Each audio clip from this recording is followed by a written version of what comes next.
Theorem 6.3 जो है वो एक्टिविटी जो इससे पिछला लेक्चर था एक्टिविटी 4 पे बेस्ड है। मतलब एक्टिविटी 4 इसकी एग्जांपल समझ लो उसकी। मतलब थ्योरम 6.3 की एग्जांपल है एक्टिविटी 4 जो कि एनसीईआरटी में पहले दी हुई है। एक्टिविटी 4 से समझाया हुआ है, उसके बाद थ्योरम दी है। तो बेसिकली हमने सबसे पहले जो इस थर्ड एक्सरसाइज से पहले जो पहला टॉपिक स्टार्ट हुआ था, वो हुआ था criteria for similarity of triangles, है ना? तो मैंने बताया था कि अगर कॉरस्पॉन्डिंग एंगल्स इक्वल हैं और कॉरस्पॉन्डिंग साइड्स की रेशियो इक्वल है, तो triangle A B C is similar to triangle D E F. ये बताया था ना स्टार्टिंग में कि दो ट्रायंगल सिमिलर कब होती हैं, जब कॉरस्पॉन्डिंग एंगल इक्वल होते हैं और कॉरस्पॉन्डिंग साइड्स की रेशियो इक्वल होती है।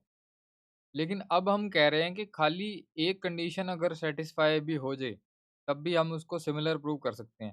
भाई अगर हम कहेंगे दो ट्रायंगल्स में कॉरस्पॉन्डिंग एंगल्स इक्वल हैं, जो हमारे पहला वाला क्राइटेरिया था, तो कॉरस्पॉन्डिंग एंगल इक्वल होंगे, तो कॉरस्पॉन्डिंग साइड्स की रेशियो भी इक्वल हो जाएगी। वो हमने एक्टिविटी 4 में समझा था, है ना? तो यानी कि अगर हमारी सेटिस्फाई हो रही है, हमें क्वेश्चन दिया हुआ है उसमें 2 ट्रायंगल बनी हुई हैं, कॉरस्पॉन्डिंग एंगल इक्वल हैं, तो वो ये जो रेशियो है वो ऑटोमेटिकली इक्वल हो जाएगी, ठीक है? तो जब ये 2 चीज़ें होगी तो मतलब दोनों ट्रायंगल सिमिलर होगी। तो यही है theorem 6.3। If in 2 triangles corresponding angles are equal, then their corresponding sides are in the same ratio. यहाँ देन लगा है ना, मतलब कि अगर एंगल्स इक्वल हैं, इतना ही काफ़ी है 2 ट्रायंगल को सिमिलर करने के लिए। कॉरस्पॉन्डिंग एंगल इक्वल हैं, देन रेशियो अपने आप इक्वल हो जाएगी। एक्टिविटी 4 में हमने समझा था। और अगर रेशियो भी इक्वल होगी, हम कहेंगे and hence the 2 triangles are similar. तो अब इस थ्योरम नंबर 6.3 को हमने प्रूव करना है। ये जो थ्योरम है ना 6.3, इसको हम triple A criteria of similarity of two triangle भी बोलते हैं। तो 2 ट्रायंगल को सिमिलर करना है, जैसे कॉन्ग्रुएंसी में किया था ना हमने, side side rule, SAS rule, और कौन सा किया था, angle side angle rule, RHS rule, ठीक है ना? और एक था हमारा लास्ट रह गया एंगल एंगल साइड रूल। वहाँ पे 5 रूल थे 2 ट्रायंगल को कॉन्ग्रुएंट करने के लिए। सिमिलैरिटी में टोटल 3 रूल्स होते हैं। एक तो triple a rule, triple A को डबल ए रूल भी बोलते हैं, क्योंकि अगर 2 एंगल इक्वल हैं तो तीसरा एंगल तो अपने आप इक्वल हो जाएगा। चाहे डबल ए रूल बोल लो, चाहे ट्रिपल ए रूल बोल लो, ठीक है? दूसरा है हमारे पास ट्रिपल एस रूल, और उसके बाद है एससीएस रूल। तो ये 3 क्राइटेरिया हैं, या कह लो कि ये 3 रूल्स हैं जिससे कि हम 2 ट्रायंगल्स को सिमिलर कर सकते हैं, ठीक है? ट्रिपल ए, ट्रिपल एस और एसएएस। तो बारी-बारी हम पढ़ेंगे। अभी हम ट्रिपल ए रूल कर रहे हैं। मतलब इस थ्योरम का दूसरा नाम ट्रिपल ए रूल भी है, या triple A criteria for similarity of 2 triangles. अगर 2 ट्रायंगल में ये 3 एंगल्स इक्वल हैं, तो वो दोनों ट्रायंगल सिमिलर होंगे, ठीक है? वही हमने इस थ्योरम में अभी प्रूव करना है, और यही थ्योरम हमने क्वेश्चंस में यूज़ करनी है। तो क्या प्रूव करना है? Triangle ABC is similar to triangle DEF. ये जो 2 ट्रायंगल्स बनाई हैं, सिमिलर प्रूव करना है, और गिवन क्या है? कि कॉरस्पॉन्डिंग एंगल्स इक्वल हैं। ये बना दिया मैंने यहाँ पे। ए डी के इक्वल है, डी जो है वो सी ई के इक्वल है, और सी जो है वो एफ के इक्वल है। ये गिवन में लिख दिया। तो इस थ्योरम को प्रूव करने के लिए हमने 2 ट्रायंगल लिए हैं, ए बी सी और D E F. A B C छोटी बना दो और एक बड़ी बना दो, डी ई एफ, ठीक है? सेम साइज़ मत दिखाओ, फिर वो तो दिखने में कॉन्ग्रुएंट लगेंगी। हमें सिमिलैरिटी कर रहे हैं ना। तो उसके बाद जो मैंने कंस्ट्रक्शन की है, मैंने क्या किया, जितनी लेंथ ए बी की है, उतनी मैंने डी पॉइंट पे कंपास रख के डी ई के ऊपर कट लगा दिया। मतलब कि such that D P is equal to A B, ठीक है? तो या स्केल से भी कर सकते हो, या उसके बाद D Q is equal to A C, और डी एफ के ऊपर डी क्यू इतना बनाना है कि वो ए सी के इक्वल हो जाए, ठीक है? तो जितनी लेंथ ए सी की है, उतनी लेंथ मैंने डी क्यू की बना दी, ठीक है? और उसके बाद पी क्यू को ज्वाइन करना है। यही लिखा है कंस्ट्रक्शन में मैंने। अब ट्रायंगल ए बी सी और डी पी क्यू में कुछ लग रहा है, कुछ रिलेशन? ये जो ट्रायंगल और ट्रायंगल है ना, पहले मैंने लिखी है in triangle A B C and triangle D P Q. अब ए बी जो है वो डी पी के इक्वल है, ये मैंने कंस्ट्रक्शन की है। और एंगल ए एंगल डी के इक्वल है, ये तो हमको गिवन ही है। है ना? थ्योरम में यही गिवन था ना कि दोनों ट्रायंगल्स के एंगल्स ही इक्वल हैं, बस इतना ही दिया था। और तीसरा ये जो साइड होगी, एसी साइड जो है वो डी क्यू के इक्वल है, ये भी हमने कंस्ट्रक्ट किया था। तो ये कौन-सा रूल हुआ? ये साइड होगी, है ना? उसके बाद एंगल हो गया, उसके बाद फिर से साइड होगी। तो एससीएस कॉन्ग्रुएंसी रूल से दोनों ट्रायंगल कॉन्ग्रुएंट होगी। कौन-सी? ABC and DPQ. ये लिख दिया मैंने। अब इन 2 ट्रायंगल्स को कॉन्ग्रुएंट करने से मिला क्या वो देख लेते हैं। तो दोनों ट्रायंगल कॉन्ग्रुएंट होने से क्या-क्या इक्वल होगा? एंगल बी जो है वो एंगल 1 के इक्वल हो गया। ये ट्रायंगल कॉन्ग्रुएंट हुई है ना, एबीसी ये छोटी वाली और ये डीपीक्यू, ये 2 ट्रायंगल कॉन्ग्रुएंट होगी। तो कॉन्ग्रुएंट होने की वजह से एंगल बी जो है वो 1 के इक्वल हो गया, है ना?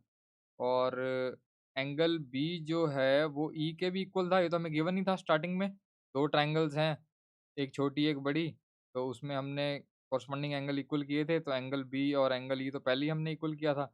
और अभी हम कह रहे हैं कि एंगल बी 1 के भी इक्वल है, क्योंकि ये दोनों छोटी वाली दोनों ट्रायंगल कॉन्ग्रुएंट हैं। इसका मतलब क्या हुआ कि एंगल 1 जो है वो एंगल ई के इक्वल हो गया। ठीक है ना? ये बी और ये बी कॉमन आ गया तो बचा क्या? एंगल 1 ई के इक्वल हो गया। अब एंगल 1 और ई देखो डायग्राम में, एंगल 1 और ई इक्वल हैं, तो कॉरस्पॉन्डिंग एंगल बना रहे हैं ये, है ना? Therefore P Q parallel to E F. तो ये रीज़न लिख दिया मैंने कि भई P Q parallel E F क्यों है? क्योंकि एंगल 1 और ई जो है they are forming a pair of corresponding angle. जैसे ये लाइन है और ये लाइन है और ये ट्रांसवर्सल है और एंगल 1 ई के इक्वल है, तो they are forming a pair of corresponding angle, therefore P Q parallel E F. क्योंकि जब तक ये लाइन्स पैरेलल नहीं होंगी हम रेशियो इक्वल नहीं कर सकते ना। तो अब हम बीपीटी लगा सकते हैं। अब एनसीईआरटी में ना क्या करते हैं, कई बार जैसे ये कॉन्ग्रुएंट 2 ट्रायंगल की हैं, तो रीज़न बताया नहीं कैसे कॉन्ग्रुएंट हुए, हमने तो काफ़ी सारे स्टेप्स लिखे ना ऊपर, तो या ऐसे लिख देंगे, वाई लिख देंगे, तो तुमने रीज़न में वाई नहीं लिखना, नहीं तो चेक करने वाला कहेगा ये मेरे से पूछ रहा है या पेपर कर रहा है, ये समझा रहा है हमें। तो वाई नहीं लिखना होता है, ये रीज़न लिखना होता है कि भई ये रेशियो कैसे इक्वल आई। तो रेशियो ऐसे इक्वल आई कि ये बड़ी ट्रायंगल है डीईएफ में पी क्यू जो है ई एफ के पैरेलल है, therefore using BPT theorem D P upon P E is equal to D Q upon Q F, वहाँ से आए ये। इस रेशियो को हम दे देते हैं क्वेश्चन नंबर 1। ठीक है? क्वेश्चन नंबर 1 इसलिए दिया है क्योंकि ये आगे यूज़ होगी।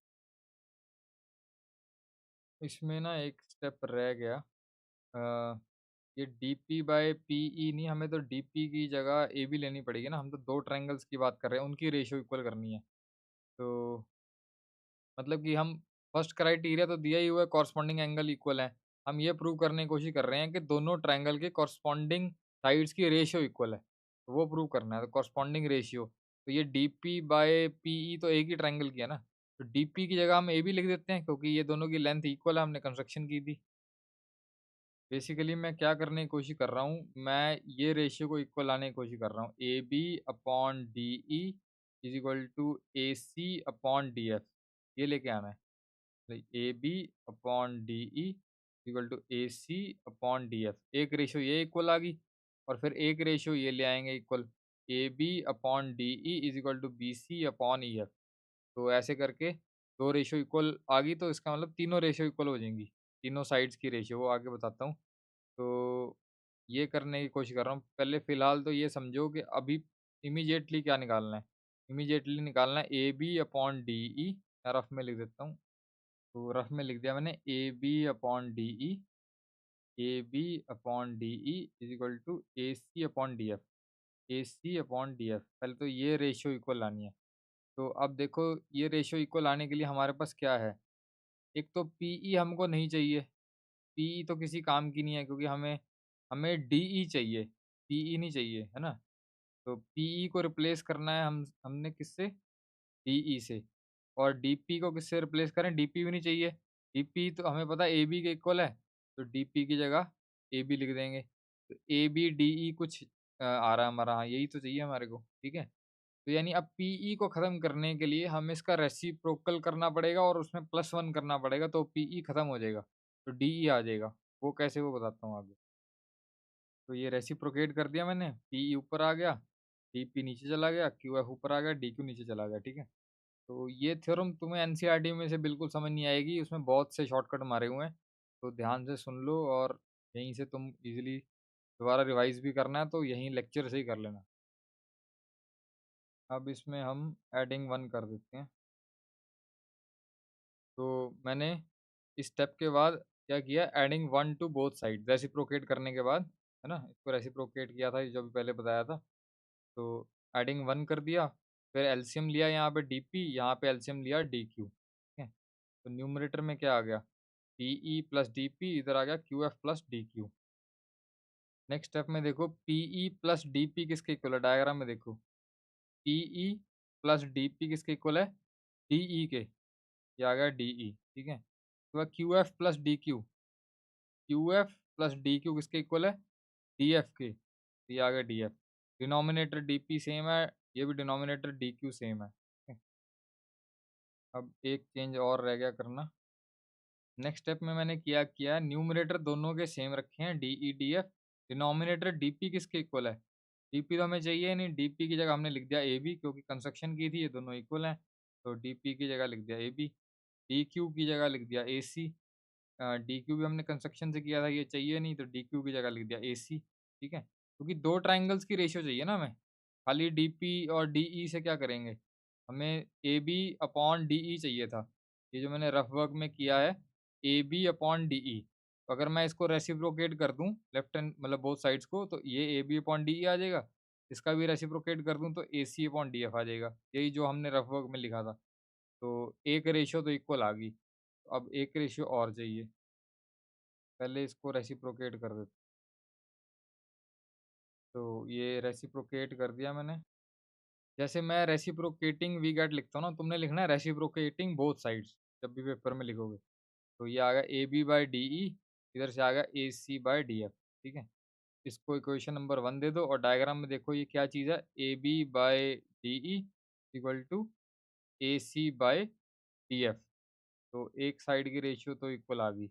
अब एक और साइड की रेशियो करनी है, कौन सी, अगर मैं A B by D E is equal to B C by E F भी कर दूं, तो फिर क्वेश्चन सॉल्व हो जाएगा।